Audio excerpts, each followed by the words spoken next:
You're listening to Girls, Ghosts, and Ghouls, a showcase of specters, spirits, and spooks, as well as the women who love them. Only on ZTO TV podcasts. Timely, topical, and terrifying. I am betrothed of the devil, and I have seen the terrors. I have survived my own sacrifice, and I'm stronger in the devil's favor than you are. All right. Well, hello, everyone, and welcome to our first episode of Girls, Ghosts, Ghouls. I'm Jenny Morrow. There's Betsy White and Rebecca Cunningham. Hello. And today we're going to talk about the 1964 Roger Corman version of The Masque of the Red Death. And I will say, much like Francis Ford Coppola's Bram Stoker's Dracula was actually Francis Ford Coppola's Dracula, this is Roger Corman's Masque of the Red Death. Definitely. It only vaguely follows the book or the story, I should say. It's not a book. It's like a 5-page story, if that Poe wrote. So he really kind of Corman had to make it his own on that case. So basically there's a plague.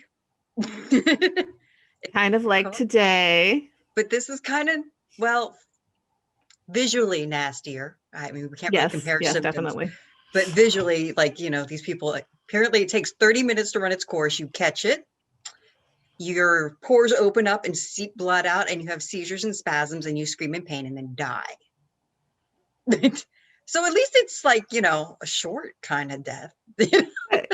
Yeah, you're gone before you realize hell. And in Corman's version, basically you have Prince Prospero, who is a character from the story, who is visiting the village of serfs and peasants on his annual rounds to thank them for their service, basically. Thanks for working the land and giving me all the food. By running them over with his carriage and trampling children. Let me add, that's the little classic, okay, we're going to show how evil this person is. Ooh, they're running over a kid with their carriage. Yep. There's a baby in the road. Smash the baby. No. But right before he does that, though, there's an old woman who runs into the gentleman behind me, who it's my cosplay of, by the way, who tells her to go talk to the villagers and let them know that their freedom is at hand. I'm not using quite the right word, but basically they're going to be released, which you should think about what release means when you really. And of course, the old woman goes back to the village, and then Prince Prospero shows up and nearly runs over a baby. He's saved by one of the heroes of the tale, which I use the term hero loosely. I don't think there's any really heroes. If there's a hero, it's actually the Red Death. Yes, I'm going to agree on that one. That is absolutely true. The hero in the story is the plague. Yeah, so I mean, it's safe to say that there's certainly some similarities from the milieu of that movie to today's events. You have, the disease rampant, the poor having no option really to escape it. Yeah. Even down to there's a condition actually with COVID called red face, idiopathic erythrosis, basically, like a net-like rash signaling the presence of blood clots. So there you go. Which is a good point, because really COVID is kind of like a blood disease, and that's where a lot of the problems are coming from. A lot of clots and gathering, so that's the breathing and the energy and this. Makes a terrible comparison. I mean, not like it makes a good comparison, but it's terrible in the reality of it. There you go. But so Prospero shows up, says, hey, thanks, and you can come to a feast, and we'll feed you. And at this point in time, Gino are close to a hero, but not quite, pops up and is basically heckling Prince Prospero the moment he steps out, and is like, oh, so we get the scraps from your table, like, fuck you. Which pretty much. And the expected result happens. He's like, we're going to be freed from you. We had a prophecy. We know it's true. Which I'm like, maybe get details. I don't know. I think it's a little vague on what that freedom entails. What I love, though, is what they say. What the thing actually says is, the death actually says is, the days of subjugation are coming to an end. Right. He doesn't say from Prince Prospero. No. At any point. Nope. And I think he does use the term release, like the release from your subjugation, which, to me right away, my brain's like, well, there's a lot of ways to get released, and not all of them are good. You're all Some gonna of them probably die. Yeah. But so he tells Prospero, of course, is like, and of course, not only does Gino step up with this other older gentleman, and since he does, and he says, we're going to be free and all that, Prospero's like, yep, free, be on your knees, joyful, right? Right, garrote them. So they're like slowly strangling them, like the worst garroting ever that you've seen. True. When, of course, again, using the term very loosely, heroine of the story shows up. Francesca, I believe. Yeah, Her name is Francesca. She Francesca. is the young innocent, played by Jane Ingenue. Asher, who is still with us actually. Yeah. And she had said of the film that she actually really enjoyed the shooting. That Vincent Price was the perfect gentleman during it, like a father figure, and Roger Corman actually was a really good director on it. He was polite and professional and very mentoring, for lack of a better term. Well, great. I mean, good for her that she felt that way, and it was a good experience for her. Yeah, she was Yeah, only because 17 at the 60s? time of filming. Yes. Yeah, she looked very young. It was the 60s, so it's good that was her experience, where I'm expecting a lot of other actresses had a completely different one in several other movies. But yeah, and I had heard that both about Corman and Price, because I'm a huge Vincent. Well, I think all of us are huge Vincent Price fans, but that he was always very, gentlemanly and never creepy or weird or any of that. So Professional. yes. Very professional, very good actor, very nice person to deal with. Yeah. So Francesca throws herself, on her knees and grabs the bottom of Prince Prospero's, outfit, and is like, mercy, mercy, because that's how women save people. And and of course she's beautiful and innocent. So Prospero doesn't intend to give mercy, but he's like, well, now my interest is caught. And his way of mercy is like, oh, we'll just balance it a little. Pick one to die and the other will live. That's all you gotta do. Of course, one's her father and the other is like her love. So, while she's sitting there basking in indecision, as you would be, because that's not really a choice. And if she doesn't choose, of course, both die. There's not a third option there. There's a screaming in the background, and Prospero's like, deal with that. And of course, it's not dealt with. So he's like, do I have to? He goes off again. The answer is yes, he does. Yes, of course. And he does, because he walks into a hut and there's this soldier like terrified in the corner. And he's like, what? He's like, look at that, look at that. And it's the old woman who had brought the tale of their release to the village after talking to the gentleman behind me. And she's dying of the Red Death. Go figure. Who could have seen that one coming? Don't know. Yeah, definitely. Name definitely wasn't the clue. Like, you gotta love a movie that's title just comes relevant within like seconds. Yeah. He's like, the Red Death. So Prospero's not a fan. He's freaked out. He comes out. He's like, all right, grab the two guys, grab the girl, burn the village. Like you do. Just fuck it, burn the village. So they have no place to stay or hide or whatever, and goes back to his fortified castle. And where, of course, there already is an entourage, and he's invited, several of the peers of the realm to a big party.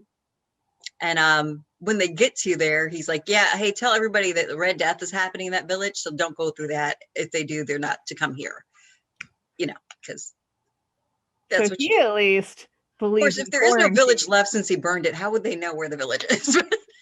It's the smoldering remnants as they pass by.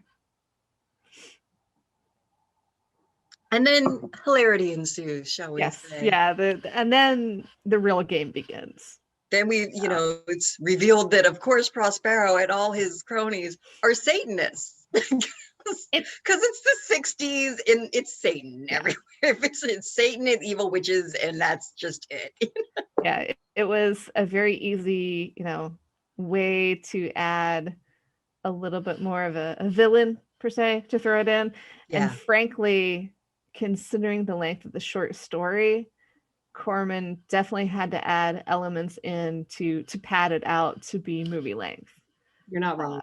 And no, I mean, he did, but I didn't feel the Satanist part was needed. And actually, his 89 version, they took the Satanism out, Mhm. And of course, there was no Vincent Price in it, so it was not as good of a version, but I would say it played better without Satanism. But, it's the 60s Although here. one thing that I was thinking about with this though is that at least with this like Satanist, it's not just that he's like a weird hedonistic prince. No, he's a devout Satanist. Right. In the 80s version, he was like, well, my dad was kind of mean and I was raised better, but now I'm kind of becoming a dick because I was raised by my dad.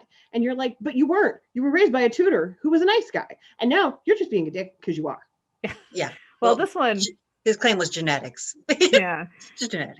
Well, this one definitely, I mean, Vincent Price, he played the lovely role of the cultured, intelligent, evil individual. I Well, think and they he was tried known to for- give it a little bit more depth to the main character that way. Yeah. Yeah. And it, He was awful evil. It's awful evil Satanist, Yeah. kind of like vaping kids, just it's a thing. But and of course part of his allure or part of his attraction towards Francesca is she is a devout Christian. So he feels matched by her faith. Yeah. She is an innocent and therefore in a way a challenge. Well, not just the innocent, it's also because Yeah. matched by the faith. It wasn't just that Yeah. she was innocent and pure, it's also that she devoutly believed in God. And She had a heavy belief and he was like, Yeah. I want to kind of break you and bring you to Satan. and I'm sorry, it's apparently ice cream truck time at my house. I was wondering It's what the plague that song. was. Cheery music to die by. Just imagine spinning around waltzing while you're all dying of the Red Death to that. There you go. Yeah. It's the dance scene I at mean, the end. it makes sense to me. I always thought, the creepiest dancing dying would happen to like the sound of a music box because that's creepy. It's true. Cursed. Yeah. So we slowly, well, not slowly, it's revealed that he's a Satanist. It's revealed that he has a partner, which I'm never really sure if Juliana's supposed to be his wife or just his concubine. It's never really. They don't really clarify it. And anything that I looked for, And she doesn't elsewhere, exist in the yeah. book, so you can't really reference back to that for it. It's not there. Indeterminate Mistress, I think, really Yeah. is the only title we can Yeah, say. we'll just go with Mistress because Concubine. there's no mention of wife or whatnot, but yeah. Indeterminate mistress and wife of Satan. Yes, that comes Well, to play later. betrothed of Satan. Yeah.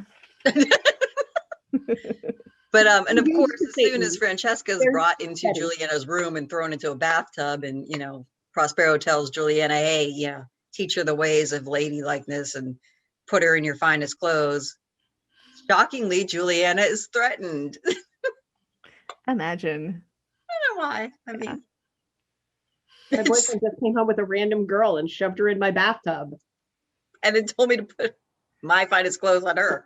Yeah, Okay. well, and certainly for someone of Juliana's station, giving something of hers to be worn even temporarily by a peasant, whew, big insult, big bad insult, yeah. because it was the whole, during that this Which period of social stratification, one didn't move in between. I thought it was weird that wasn't played up at all. Like he just was like, "Here's the lady Francesca," and nobody was like, "You mean the peasant that you pulled out the village 3 minutes ago?" Yeah. Right. Nobody, Well, even the people that were there and knew that, did not call that out. And I was like, "That's kind of a fail there." Like somebody would have been like, mm-hmm. But no, they were all like, yay, Lady Francesca. Oh, she's lovely. We love her. Yeah, whatever. So yeah, of course, Francesca and Juliana come down, and Francesca's of course gorgeous when she's cleaned up, and not that she wasn't gorgeous before, but she looks less ratty and dirty. So of course, she's They stunning. watch her face. It's the equivalent of Taking your glasses all off. that taking the glasses off. Yeah. And we have the moment comes where another short story of Poe's is inserted, and that's the Hop Frog story. But of course, in this version, he's Hop Toad. And instead of Geppetta, we have Esmeralda. And here, to me, is like the creepiest shit in this movie. Corman decides he can't find a little person, female, that is a good enough dancer to do some shit that if I had a week's practice, I could even do ballet ways. Yeah. So instead, he casts a child. A literal child. Yes, it is just, and of And course, that one dude ogles her with the Yeah. ugliest of oglements. I that was ever gonna, ogled. yeah, I was gonna bring that up. The other compatriot of Prospero, Alfredo. Alfredo. I mean, you couldn't have chosen a different name for the guy, but anyway, it's very that Italian. he- Alfredo Gino. yeah, yeah, he is. I mean, he's definitely very just the flat villain he's put there to be menacing because And there's nothing obviously a behind him. pedophile. Yeah, yes, Filer type. most of my notes regarding him. Oh, look, Alfredo's there with his pedo stare. That's I kept writing perv. Yeah, yeah. Yes. But so you have this small child dancing around who's supposed to be a little person, but is obviously a small child.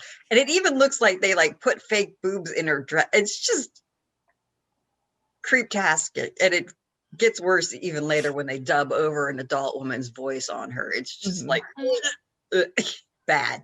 But of course, Esmeralda in this, well, Geppetta / Esmeralda in this version, instead of being hit by the king, she kicks over a goblet in her dance of Alfredo, who was ogling her disgustingly, and then until his goblet gets kicked over, then he slaps her across the face, basically throwing her across the floor, and thus inciting Hop Toad in this version to want revenge, which is later enacted out in the masquerade ball, in the mask, but but they disappear after the scene for quite a while. Yeah, they basically only come into play later again for the masquerade part. So you get the setup and then they're gone for a while.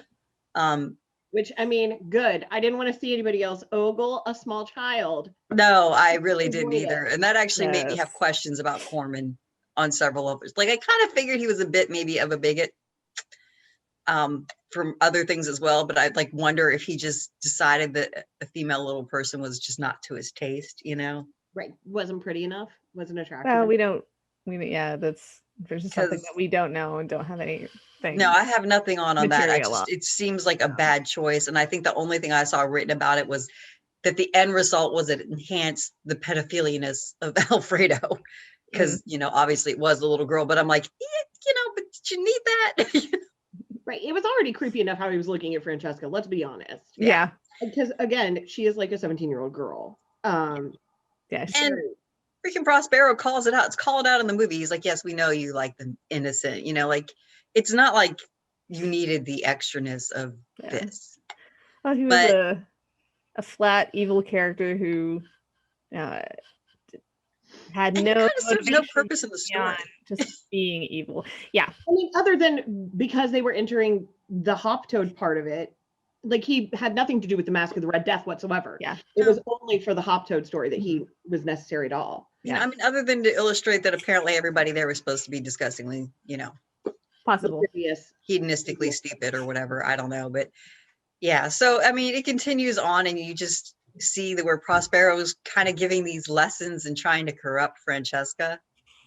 And like through the whole time, like Francesca's like, okay, yeah, no. Like that just seems cruel. I don't understand why you're doing that, and he keep going that it was like the glory of Satan and that God is dead and Satan killed him kind of thing. And so really if you look around the world's filled with shitty people. Look around, I guess, and she's like, but it's full of hope and love too. And he's like, no, it's not shitty people. It's kind of proof to you. There's famine, there's plague. There's no good benevolent God. There's just evil Satan because look at the world.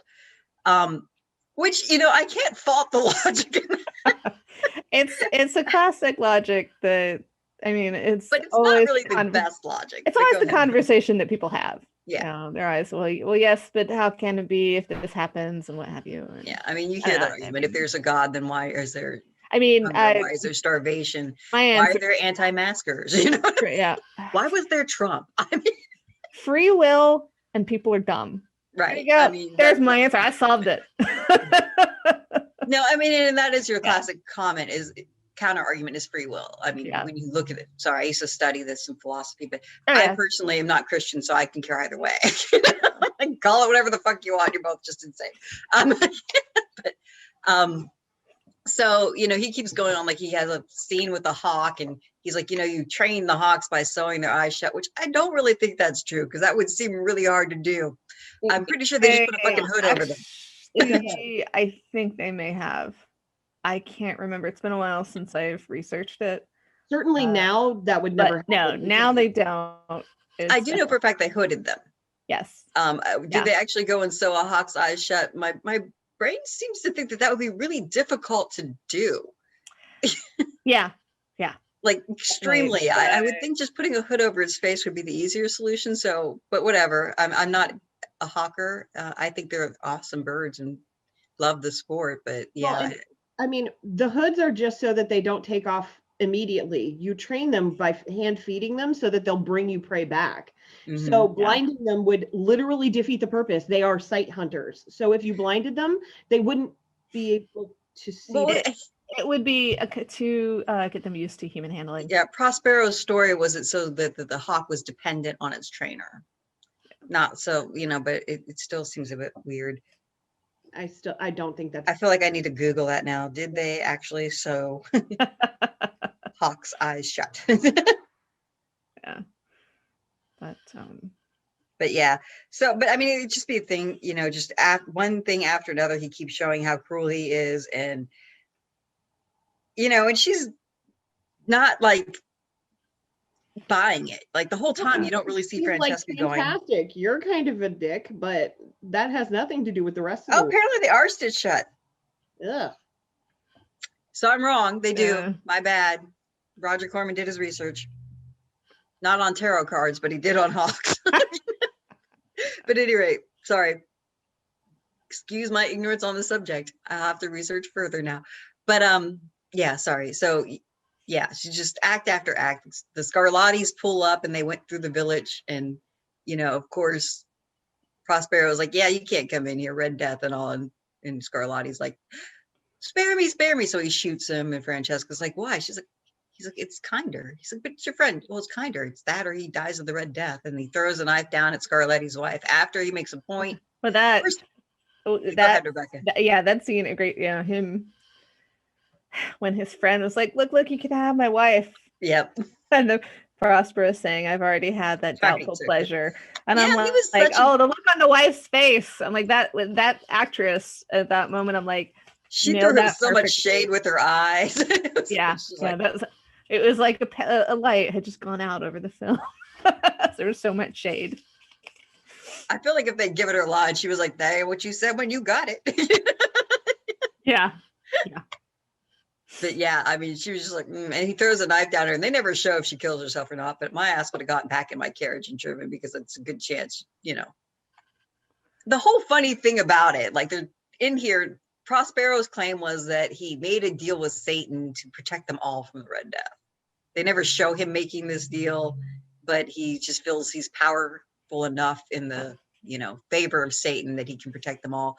But I mean, he literally was in the hut with the dead woman, with the Red Death, hanging over her. Yes. All these people were in the village together. And he's just like, did you touch him? Like, I mean, I know it's supposed to be medieval times, so plague spread is not. Yeah, they were all there. He brought them into the castle. So, chances are of them actually avoiding the Red Death are pretty much, no. But then, you get the same thing today where people just don't get it. So, yep.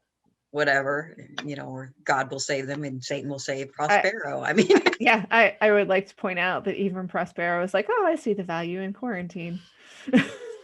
Yeah, he did then isolate himself. Yeah.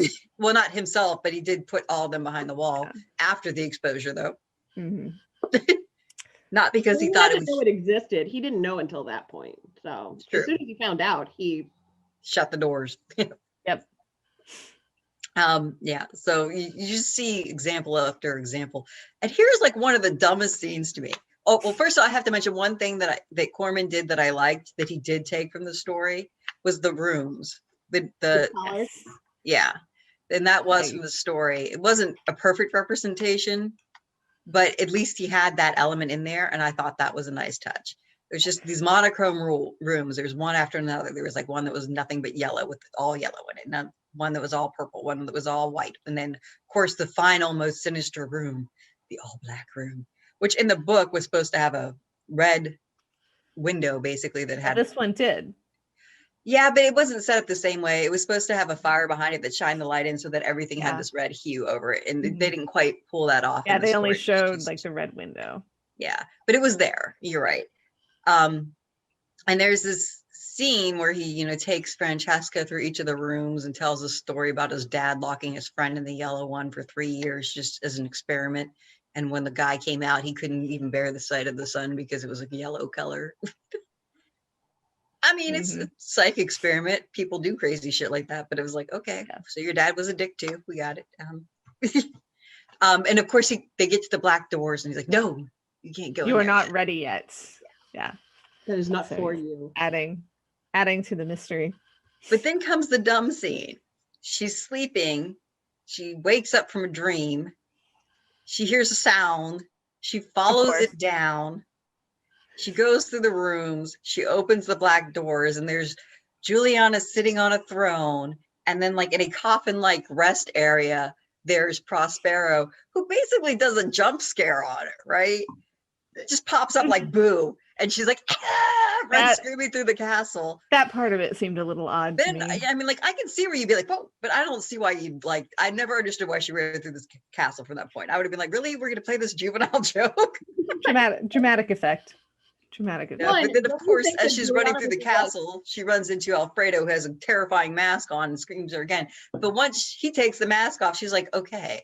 It's pedo stare guy again. Oh, yeah, like, that didn't cause her to run screaming through the castle. But Prospero popping up at her. So yeah, that was one of the scenes where I was like, I don't even understand. Did Corman just thought it would be funny to throw a random satanic practical joke in there? Like, what was that supposed to be? Like, don't you think that Juliana would have been reacting more if he had been like, I don't know, dead? So, oh, not necessarily. She was in the whole thing for her own. Right, she was all about power grab. She wanted, but so if he was out of the way, she was closer to the source of power in a way. She didn't seem to have to funnel it through Vincent Price's character, through Prospero. I mean, it's just really like, where are we going with this? Nowhere. Okay, let's move on. Cool. So, and of course, meanwhile, sorry, Betsy, did you want to say something? No. Because meanwhile, through this whole thing, you still have Gino and the father, who Prospero keeps trying to come up with plans so that one has to injure the other, because that's what's fun for him. Yeah, I thought was one of the weakest aspects of the film. That little subplot of him tormenting the father and the son. I mean, yes, it is used as a mechanism to break Francesca down and again, you know, expose her to more of the cruelty and theoretically have her question her beliefs, what have you. But it's just like a side plot for no reason. Yes. That actually is in my notes. I was like, this is the most boring part of it. I don't care about these two characters at all. No. I mean, you know nothing about him. You get a little play with Gino, but the father, like Francesca's father, is just, you know that he's apparently somewhat devout in his own way, you know, but it's just, he doesn't speak, I think, at all. I think he has like maybe 2 or 3 lines at best. Yeah, it's not memorable. And you know, you have one scene where he's trying to get them to fight each other. Well, he's trying to get them trained to fight each other, and of course Gino won't fight. Then one of the guards slashes him several times, so he's fighting the guards. And Francesca's viewing it, so she could see that Gino has a lethal streak as well, which, you know, I don't know, that wouldn't shake my faith to be like, okay, so you're gonna defend yourself against someone trying to kill you. The humanity. She probably, I mean, I guess a true Christian would just turn the other cheek, but I mean, still. Now, if speaking as a Lutheran, I'm like, yeah, go ahead, defend yourself. Don't be an idiot. Don't be stupid. Yeah. So, I mean, I don't know if that's what it was trying to go with, where he should have turned the other cheek, but I don't know. But you do find in that scene that Gino has a bit of a brain, because he does call out Prospero and saying that he knows that Prospero is not just going to kill him, because that would mean that Prospero loses. Yeah. Because, you know, Prospero's whole goal is to make them somehow be in competition with each other. And he sort of does it at the end, but doesn't, you know, Yeah, the game of who has the poison knife, etc., Yeah. etc. And just And by they the each luck have to of take the turns picking. whatever, they Yeah. played the game wrong.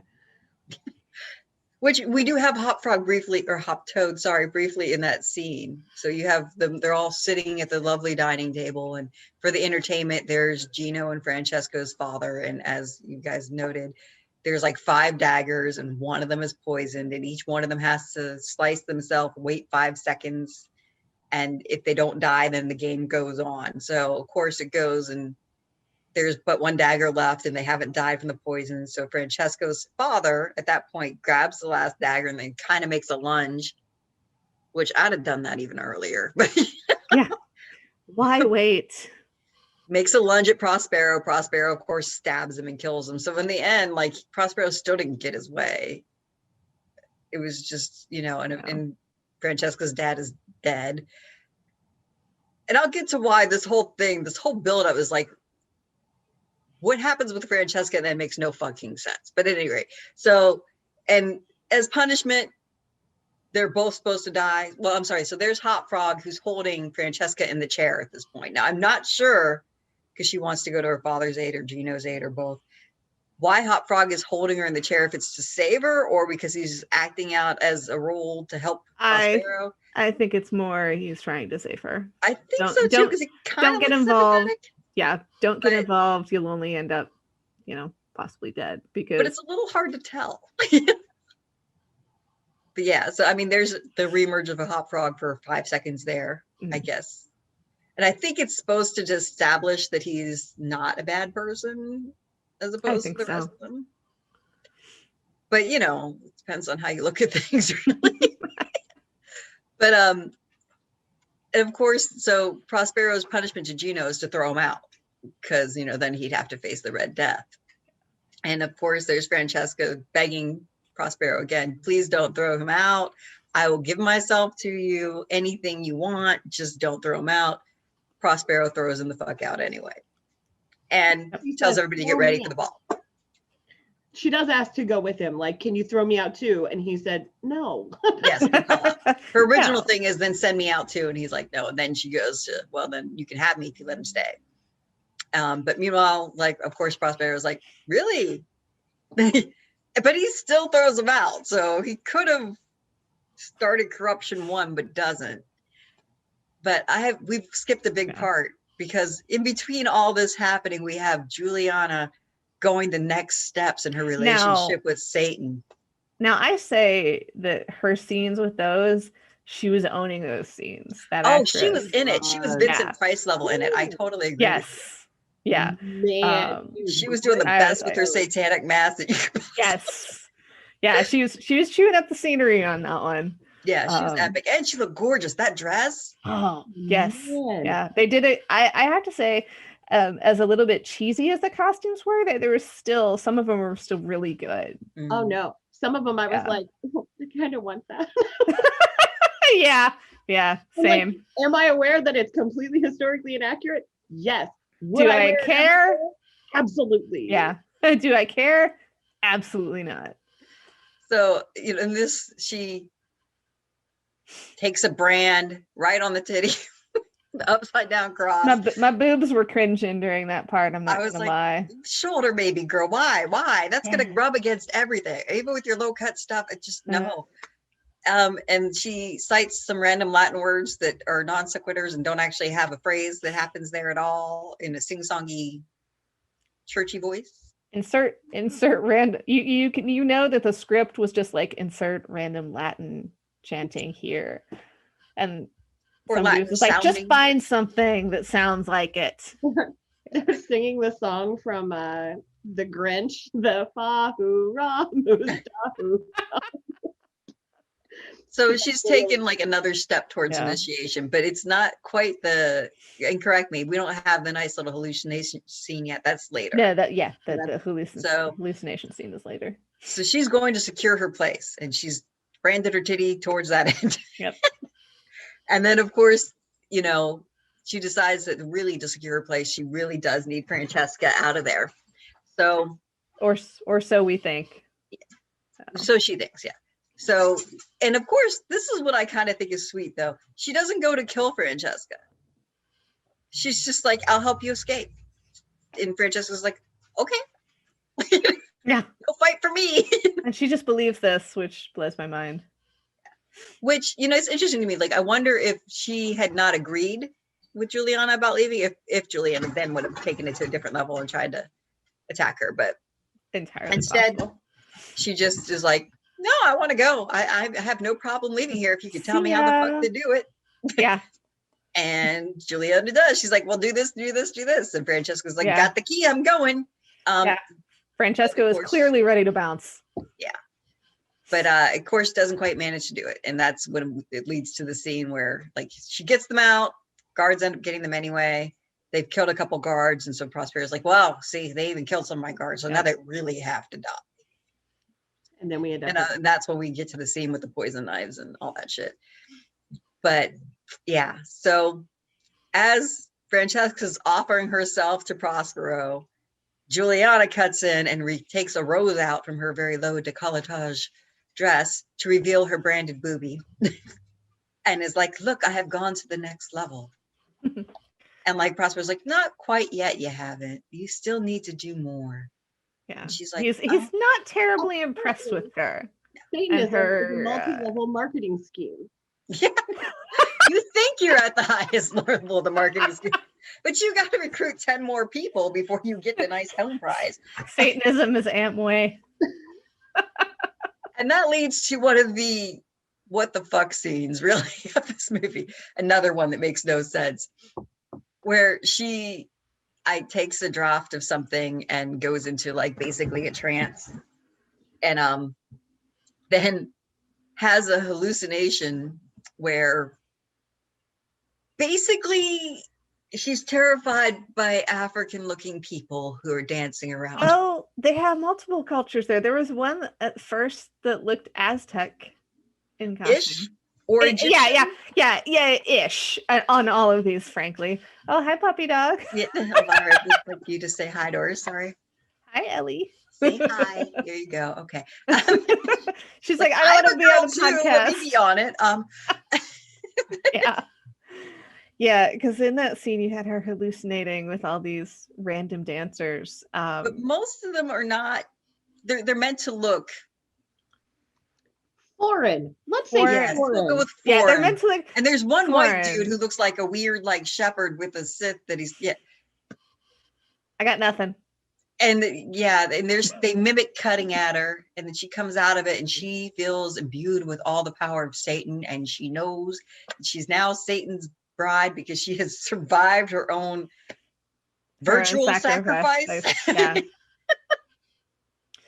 she's because I had a really bad flip. Yeah, she's gone through the demons in her own mind and has come out. So she's like, I'm ready. I've gone to the next level. Satan's queen. Yeah. But first, now, I will be the earthly queen of Prospero, who is apparently the earthly king of Satan. I don't know, but at any rate, and she comes through, and Prospero apparently is well and truly done with her. Like, yes. Lost complete. Like, as soon as laid eyes on Francesca, no interest in Juliana, basically. So she could have done pretty much anything, and he wasn't going to give a fuck. So no, she was displaced. Gorgeous. Yes. I know. Yeah, that she was great. She was displaced from the moment the new toy came on the scene. Yep. Yeah. And so she walks out feeling her power and is like, I am even more favored than you by Satan. And he's like, okay, you think so? And then out of nowhere, well, one, there's a little homage to the actual story of the Red Death. You see like a clock with like a double-edged axe pendulum, which I would assume was supposed to be referring back to the creepy clock that was supposed to be in the book. Yes, but which I also felt like that could have been an homage to Corman's earlier films. Yeah, with Pit and the Pendulum, which was I think one of the first ones that he did. Because this one, I love the dress she's wearing though. I totally know. I want that entire jewelry too. Yeah. Oh. But she gets massacred by a crow or a raven. Probably a raven would make more sense. This is Poe. And I don't even know how it really massacres. It just basically claws up her face. Doesn't even get her eyes. And she just dies from cheek wounds. Yep. She She dies from embarrassment because she died being attacked by a bird. I'm gonna go for that. That's what I think it is. Yeah, Yeah. we'll go with that. She's like, I can't handle this. This is ridiculous. I'm done. Forget this. I'm Which just is going to interesting die. because she was wearing red, and Prospero said out loud, for the mask, no Yeah, one was to wear no red. one was to wear red. Which, though, you do see random other people have red accents in their costumes. Yeah. That one guy is wearing almost entirely red. Yeah. He's got like a red jerkin and a red piece, and I was like, dude, you're not supposed to be wearing that. I can tell you that's the people responsible for costuming going, look, this is what we have. Deal with it. I'm not making. You didn't give us a one costume more budget. Yeah. We're I didn't get reusing enough from for Romeo and this. Juliet. Just suck it up. Yeah, I'm fairly sure a lot of these came from the generic movie vaults. I'm sure they did. I'm sure. Of this was American International Pictures, I think. I think so. I think so. Yeah. Which, interestingly enough, it was shot in England. Yeah, he got a lot more subsidies in Britain, and he also had, I think, an additional 1 or 2 weeks worth of film time, which for those kind of low-level horror films that are usually shot very quickly on cheap-ass budgets was a heck of a draw. Yeah. Good notes. I had no idea, but yeah. Yeah. So Juliana's now dead. Meanwhile, we have a scene where the villagers decide that there's like 6 of them left. So they're going to take all the infected dead bodies, load them up in a trailer or in a cart, cart them along with them to the castle, and then beg entry. Beg forgiveness to get entry. Yeah. And I'm thinking, okay, why are you killing the bodies with you? Also, even Prospero makes you think that he would let you in. There's no he's a narcissist. He's not going to let you in. He doesn't care about you. So much stupid in this plan. And of course, they run into Gino, and Gino's like, no, he has no mercy. You're wasting your time. And you don't want to go in there anyway. He's like, look, I have the experience. Trust me, this plan will not work. And they're like, no, we're going to do it anyway. And then here's another weird scene. So they refuse to not try. And Gino's like, no, okay, I'm going to go. He grabs the one child and is like, just come with me. I mean, I get he's trying to save her, but it was like kind of fucking weird. Like, hey, kid, you remember me? Let me just pick you up and walk off with you. And the kid's dad's like, that's my kid. Yeah. I'm going to try to go for this best chance here, which it was not a best chance, but whatever, But it's just like, just pick up the kid. It was murder. And of course, Prospero's like, yeah, just kill them all, except for the kid. Don't kill the kid. And the guard was like, but she's just going to die out there anyway, slowly. He's like, I don't care. Don't shoot the kid. I draw the line at murdering children outright. Well, I mean, unless I'm running them over with my carriage, but that's just what that reminded me of is back from when I was still playing Vampire, and one of the characters that I had, yes, she wanted to corrupt anyone, but for her targets were X number of years and up, because underneath that she was like, well, they don't have the mental wherewithal to choose good or evil, so they're not valid targets. They can't legitimately make choice.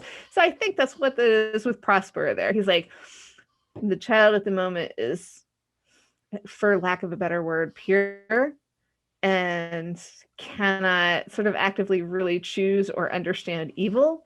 So therefore it's not in the game. I guess.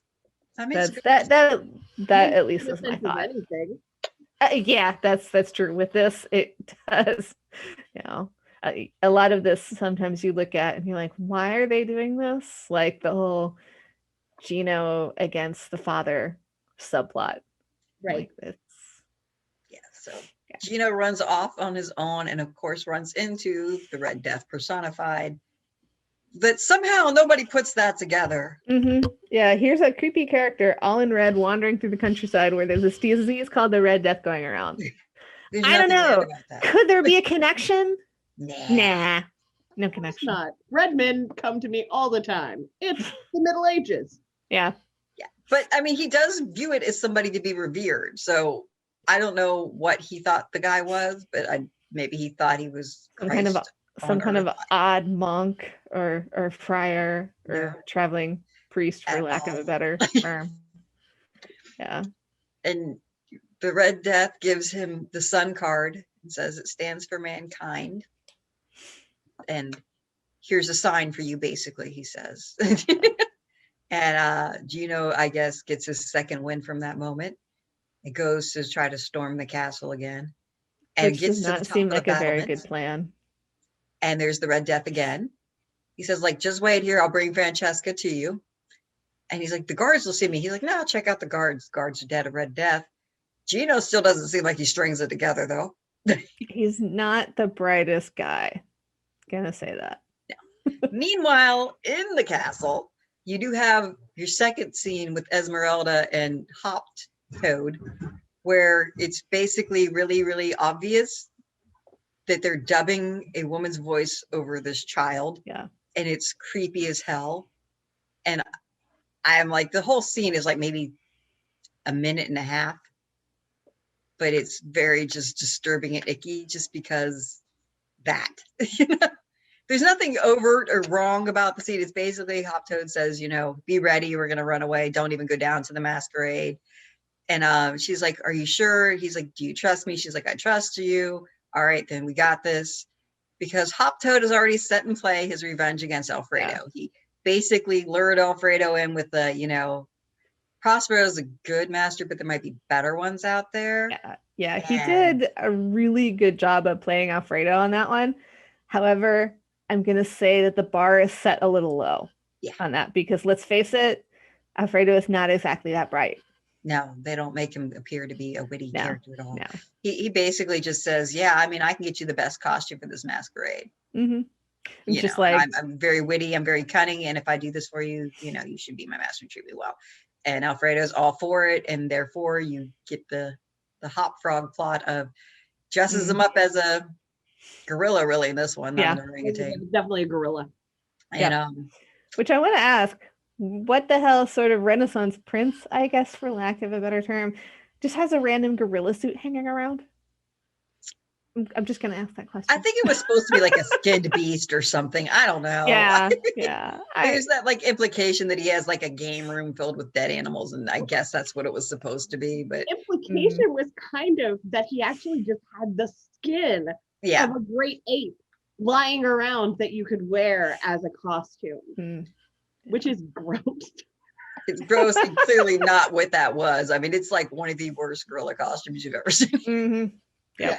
But whatever, Hop Toad cons Alfredo into wearing it. Alfredo's all down for it. They go down to the mask is already happening despite Juliana's dead body. I guess they just kicked that over to the side, and they just put it under the table, get it out of the way, brush that away, and rug over it, or just dancing on top of her. It could be that too. I mean, really, let's be honest. These are not really people who give a shit.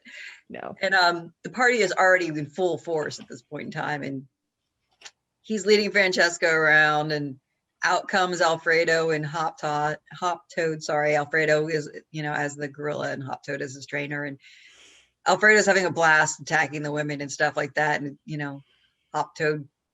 It's like, oh, we got to tame him, ties him up, ties him to the chandelier, similar to the actual story of Hop Frog, hoists him up, and then like basically throws brandy on him, which is very different from the Hop Frog story, as if anybody listened, and then sets him on fire, and then just kind of stands there for a minute saying, well, he explains exactly why he's going to do it, and then sets him on fire, and then it's like talks for a minute, and then pieces out from the party, and like meanwhile, Francesca and Prospero just watch it.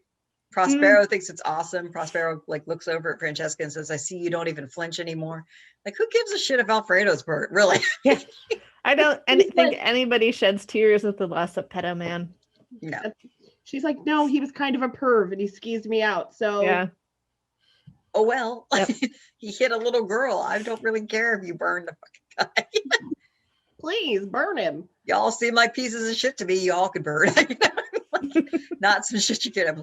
My dad's dead, and my fiance or what have you is probably dying of the Red Death right now. I really don't give a shit about an overprivileged pedophile being set on fire by a little person. I just don't. Yep. Nope. I don't think anybody cares. He is not mourned. But Prospero is all for it. In fact, he's very much a fan of this jest. And he even says, when you find Hop Toad, give him like 5 gold pieces. Yeah. But of course, Hop Toad and Esmeralda are like, peace out and gone. Yeah, they choose the wise opportunity to GTFO. Yep. Meanwhile, all of a sudden, emerges in the party the Red Death. Of course, though, this is not put together. Instead, you just see Prospero get pissed, which is much like the story that if there's this person defying his order and wearing red. And then he thinks, oh, this must be the master. Oh. This must be Lord Satan himself coming to bless my party. Satan is blessing my party. And he's going on and on about what a good servant he is to him and what he's done. Oh, but I missed the part. So, the scene after where Prospero is basically noticing that Francesca's lack of response to the burning ape man, he basically is like asking her as they're following the Red Death too, like if she's like ready to convert kind of thing. Like, so she's like, I'm not sure. I'm like, what in the whole thing even led her to the point of being, I'm not sure. Like this whole time she's like, I'm really not into this. And she just watched him kill her father not too long ago and kick Gino out into the, basically his death. And now she said, like, I don't know, maybe I'll be your new follower into Satanism. Maybe you're right. It literally is a just say maybe to Satan moment. It was just what it is we've all been in the bar getting pestered by somebody, and we're like, yeah, well, maybe that's what it is. She's been pestered by him constantly through the whole thing, and she's doing that maybe to shut him the hell up. Yeah. Okay. I never hit that point. I get more and more rude and obnoxious to like somebody's going to take a swing kind of situation. Either they swing and then I knock them into the bar, or I just knock them into the bar. This is a 1960s girl. She's gonna be. I mean, but that's the height of feminism. Well, not the height. It's like kind of the upswing of feminism. So maybe Satan, but I'm keeping my options open. Yeah, she's not gonna do anything until she sees all the cards. Really. Yeah, but I'm not gonna give a hard no. Maybe. Maybe I'll go steady with Satan for a while and see how it goes. We'll do a little over the shirt kind of work, see what he's got. I'm not just gonna go whole hog boob stamping. Because that looks painful and that leaves a mark. Yep.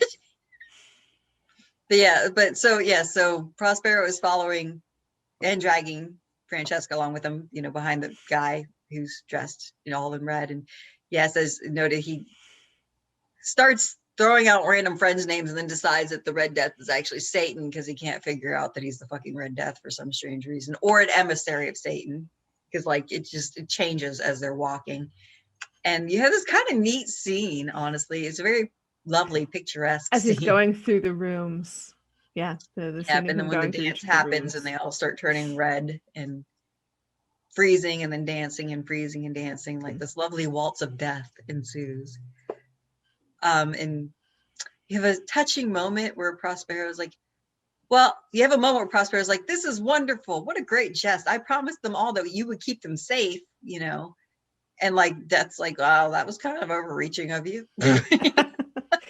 I think it's the line, death has no master. Yep. That comes shortly after that. Yeah. And that's a common thread you see in a lot of stuff, in depictions of death across like different shows, books, and media, is that indeed death has no master because nobody escapes it. Yep. Oh. And meanwhile everybody's dying and Prosper's like, well, I promise them they'll be okay, but this is kind of even funnier, really.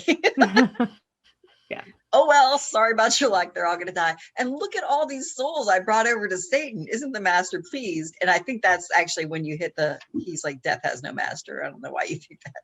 Yeah. And then of course, Well, actually, it was right before that when he's like sees all his friends dying that Prospero says, "Hey, but spare Francesca, would you please? You know, me and Francesca." And like Death is like, "That's kind of generous of you. Not quite in keeping with your character, but." Which, you know, of course, Death the whole time planned on sparing her, so it was no big skin off his nose to go ahead with that. And sends her out to the battlements to Gino, as he said that he would. And Prospero finally figures out that he's gonna die and panics because he didn't think he would, I guess. And doesn't He want didn't expect to pay the consequences of his actions. at all. No. So the whole castle dies, basically. And then you have this touching scene where you have the Red Death with the little girl who was with the villagers playing cards with tarot cards, which you can do. Yes. I mean, well, that was the original use of them. The game. Well, it was a game, but it was and everybody, it was a trump taking game. Yeah, I played it. It's and fun. then the playing cards did come out of them. So I thought they were maybe playing war. Yeah, really. Go fish. Anyway, it's cheating. There's no duplicate for the major arcana. No fair. But and then the rest of the deaths start gathering at this tree and discussing. And they have a lovely conversation about how very few they spared as they walk through, or how many they killed as they walk through the lands. Yeah. And they asked the Red Death, you know, how many for you? And he was like, well, 6 lived. There's, you know, 2 little people, a couple, this kid, and some old dude who never left the village. That's it. And then they say actual Latin, which is sic transit gloria mundi, which is this is where this, thus passes worldly glory. Sorry, I'm like, my Latin's tricky. I'm like, what is it? That thus passes worldly glory, which was kind of the whole point, where rich, poor, whatever, you can all die. Yeah. Like, I mean, death spares none. That was the whole point of the Poe story and the film. Yep. You are all subject to that. Which is true. But you know, the one thing that all these things do kind of overlook is how much easier it's to die when you're not wealthy and privileged. You know, like, yes, how much more vulnerable you are when you are at the bottom rung of society. Yeah. I mean, you know, the entirety of the village gets burned. They have no place to go. It's going to spread. There's no doctors. There's no health care that they can afford. There's nothing. So even if the Red Death didn't get them the elements, sure as fuck would have. So, but yeah. So it was timely to watch it now. I have more appreciation for what Corman did after reading the actual story, because there's not much to work with. There's just the rooms, the Red Death, and the clock. Actually, it wasn't even somebody dressed in red in the story. It was somebody who was dressed as a victim of the Red Death. Yeah. There was the clock as well. Yeah. But Corman didn't really play on that clock that much. No, I think that was a bit of a loss on his part. I agree, because it was very haunting, the imagery in the actual story of the clock, where everything stops. Yes, just everything. The party stops, no conversation. People are looking around awkwardly. I think if they had, I don't know, it might have been interesting to see if they had tried to put it in. It would have been a good addition in either of his versions, because, you know, in the 89 one, he pretty much took out all the Poe elements, really. Well, except for he actually did make the Red Death in that one look like the Red. You know, he did look ghouly and as if he died and had chunks. Looked more like a leper death, but that's just not the point. But I mean, he took out the rooms in that one. There was no clock in that one. There was a very expansive torture chamber in that one. There was, where they boned under the tortured dude too. There was that. Well, there was a couple expansive torture scenes, I should say. Yeah, because there was the one with the trepanning. Yeah, screw in the head and the guy suspended from the ceiling, and that's what you do for fun. Probably added in for random evil elements. Yeah. No hot frog in that one though. No hot frog in that one. Honestly, I don't mind the addition of the Hop Toad story. I think that was one of the better elements. I'm like, if you're going to do that, yeah, mix up a little bit of the Poe. I thought that was a good element as well It to was, add in. and it was put in pretty seamlessly. Yes. You know, I think that he chose two stories that kind of integrated fairly well because you have a mask, and you were able, you know what I mean? So I agree that it was a good choice. They didn't really establish Hop Toad as anything. Like, you assume he's probably a jester, but he's just. Well, you not don't there. really need, you don't have to give everybody, you don't have to explain. No, but it's just, he Yeah, wasn't so. really truly integrated into the story. You know what I mean? It was just like, Well, I didn't mind that he was in there, but I felt like they could have done better if they were going to do it. There was other shit they could have taken out and made this more of a. I think it was clear enough though from context. I mean, everybody knows. That's not what I'm saying. Oh, okay, all right. I'm not saying it wasn't This is clear what he was. I'm just Okay, saying that it got was it. just kind of thrown in there. Not that you couldn't Yeah. figure out that he was a Mhm. fool or anything like They that. could have taken out the entire part with the whole, I'm going to make your dad and your boyfriend fight. Agree. to the death, Agreed. and And That's- expanded the hot frog story there. yeah. more with I Hop Frog. yeah. I think that Taken out, aspect of the story could have been. yeah, or taking out jettisoned. pedo Alfredo, and Although then who would he murder? 'Cause Yeah, pedo well, he Alfredo didn't have to be existed. the murder. He could have just been some random guy that hit the girl. Yeah. That's true. I mean, he basically, I think Alfredo's whole purpose in the film was to be burned in a gorilla suit.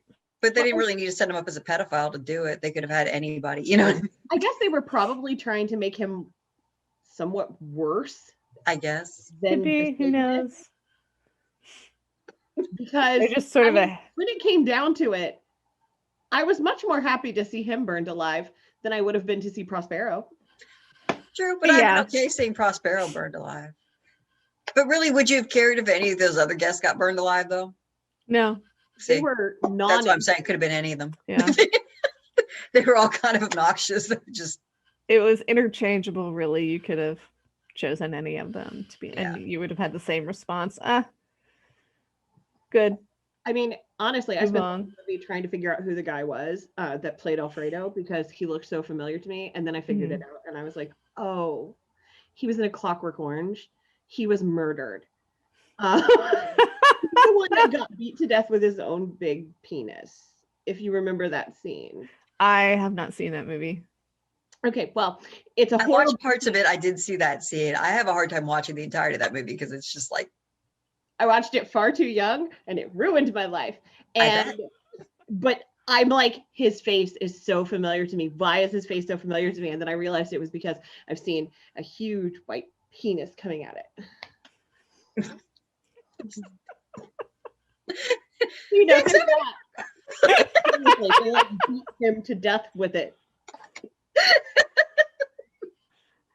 I'm pretty sure it's him. Now I apparently. kind of like the movie Range 15 where he gets beat with the Oh dildo. God! Oh God! Yeah, yeah. I haven't seen that in a Yeah, while. like, That one was so his funny. Character in that was like a kind of a freewheeler, like him and his wife are kind of like swingery, like whatever. And then they attack them and they do horrible things to his wife and then they murder him. Mm. And that's how That's why I'm not a huge fan of the it's Clockwork Orange. Yeah. It's- not fun to watch. no, it's not. at all. I've seen like parts of it. I think I saw up to that point, and then I was like, "This is Also, click." No. just don't even bother to try to read the book. It's nigh on impossible to read. It's written in a language that is not a language. So you literally have to be going back and forth from the glossary to the front the whole time, because I've done that too. And I'm like, this wasn't fun. I don't know why I torture myself with this book. See, at least this movie was fun. Yeah, it This was. movie was Uh, super fun. It's, I'm not sure And if it's visually the- very appealing. Yes, yeah. I'm not sure if it's the best of the Poe ones, but it's. I thought it was well done. Yeah. And I have to be honest, the 60s are not my favorite thing when it comes to, because I'm not against being artsy and creative. I'm really not, but sometimes it comes across as so horribly cheesy that it's difficult to watch.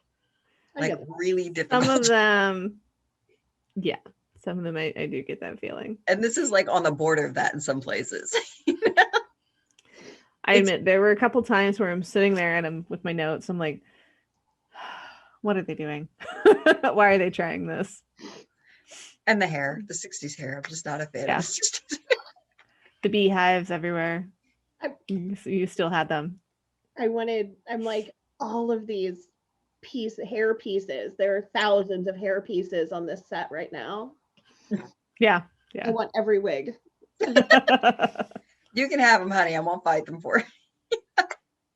Like, those are all hair pieces. Oh, Especially yeah. like Francesca. Like, the scene when she's in the bathtub is her hair.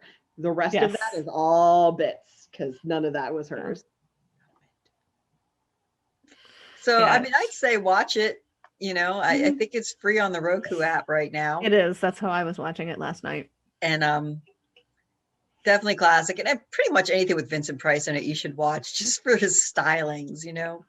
He's so He lovely. just brings his whole unfettered self to every role. And it's kind of a magic thing to watch. Yeah, I do feel that he really threw himself into the performance.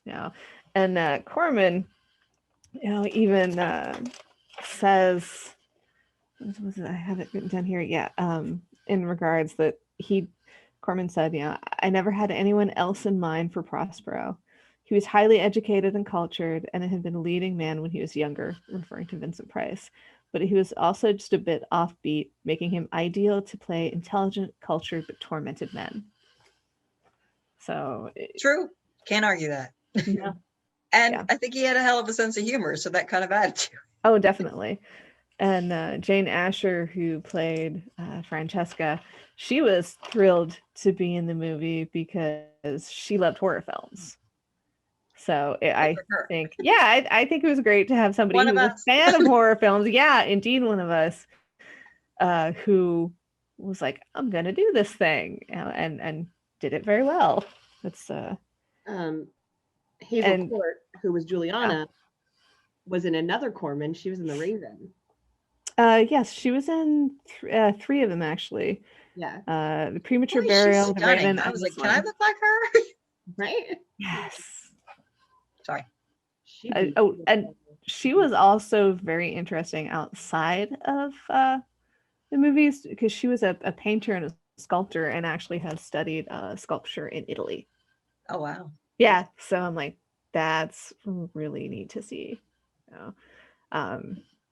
And Jane Asher, she's still active and is doing like mostly theater right now, has done some theater.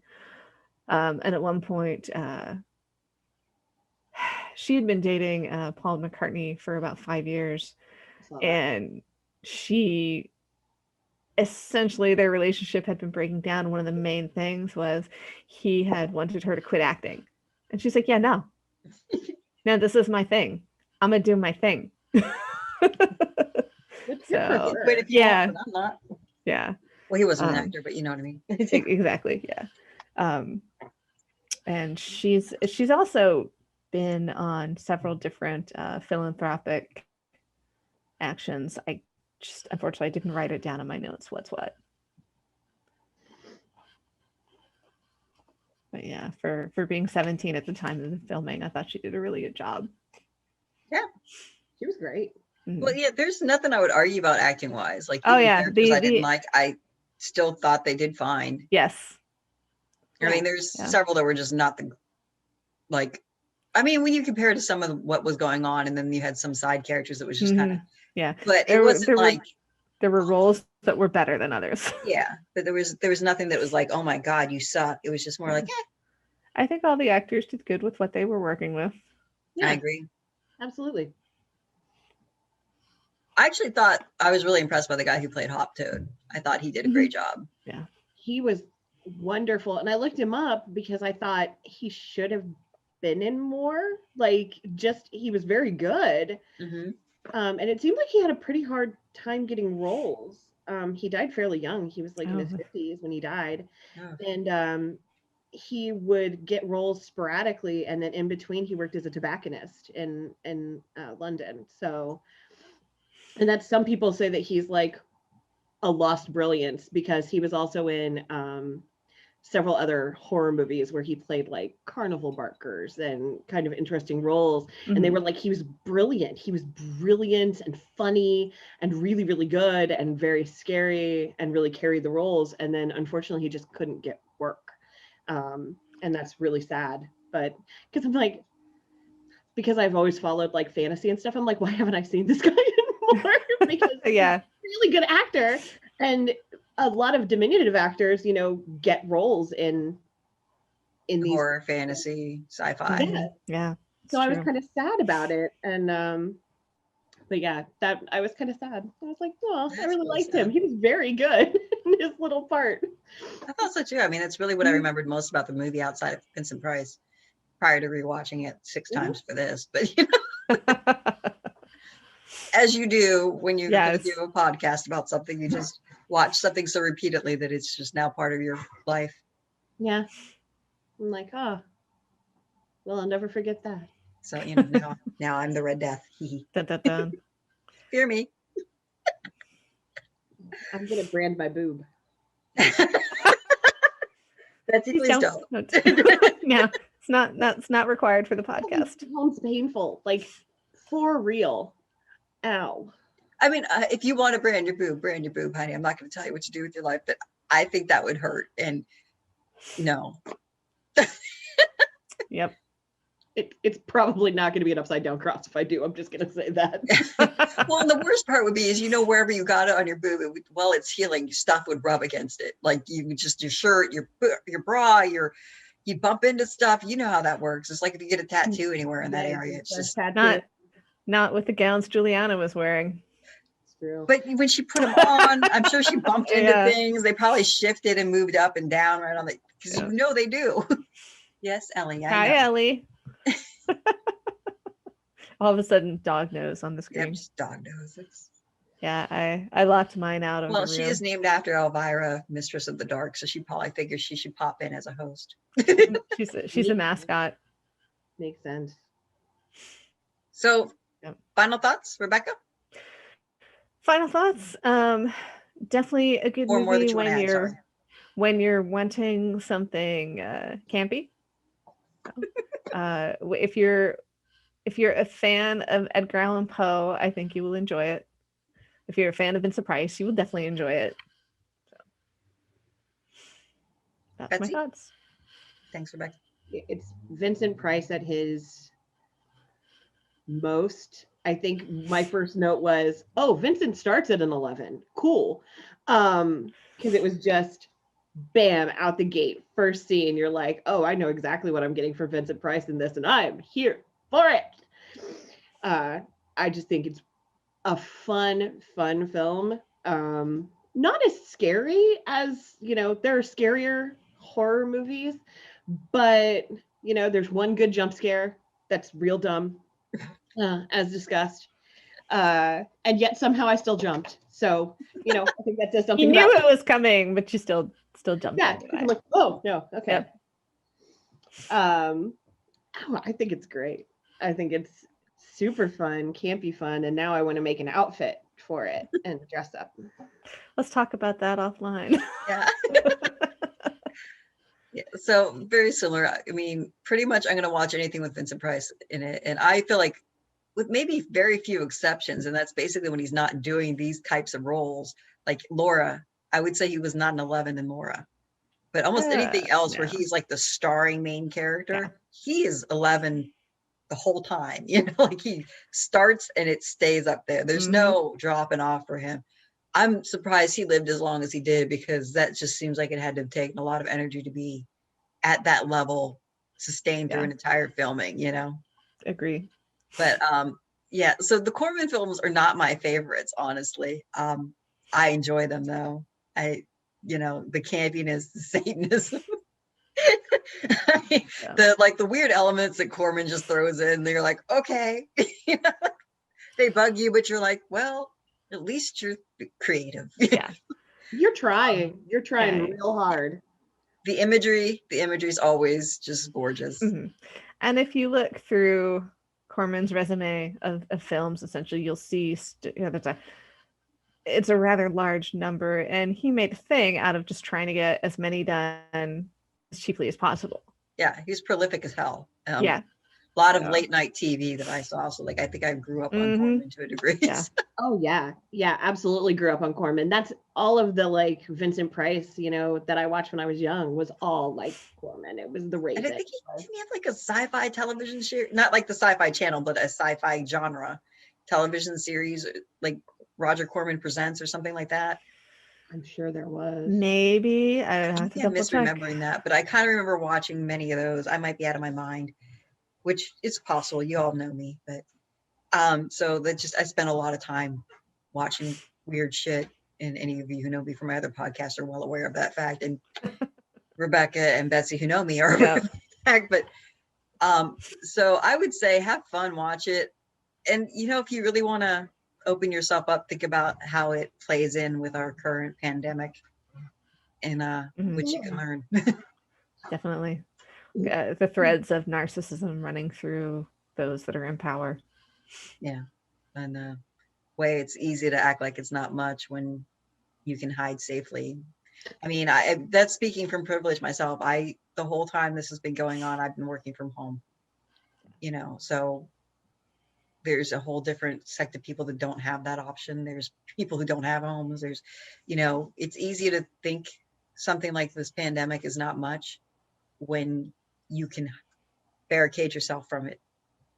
But when you can't, it's a hell of a lot. Well, even the flu, you know what I mean? Like Mhm. disease, small things that wouldn't even make you think of anything if you have health insurance, you know? I mean, it's a whole different world, and we have a big divide in this world, and it's sad.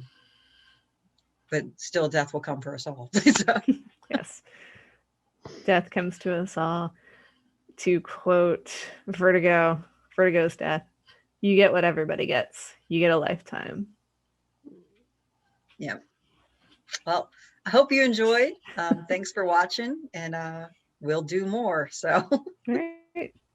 If you have suggestions, things you want to hear, drop us a line on the Facebook. And, chat you is know, welcome. we always want to hear what you have to say. Absolutely.